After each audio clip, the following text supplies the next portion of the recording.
তার আর আমার মাঝে সেই আকাশ সমান দূরত্ব। ইচ্ছা করলেও আর হাত বাড়িয়ে তাকে ছুঁতে পারার সাধ্য নেই। ইচ্ছা করে কেউ কখনো নিজেকে একা করে নেয় না। চেনা মানুষগুলো যখন রোজ একটু একটু করে অচেনা হতে থাকে, তখন আর নিজেকে একলা করে নেওয়া ছাড়া উপায় থাকে না। ইচ্ছা করে কখনো কেউ নিজেকে পাথরে পরিণত করে না।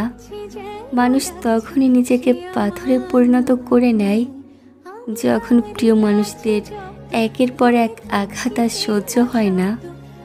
ইচ্ছা করে কখনো কেউ বিশ্বাস শব্দটাকে বিশ্বাস করতে ভয় পায় না।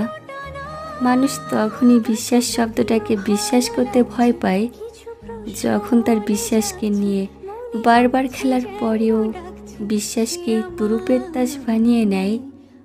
তখন আর বিশ্বাস শব্দটাকে ভয় পাওয়া ছাড়া উপায় থাকে না।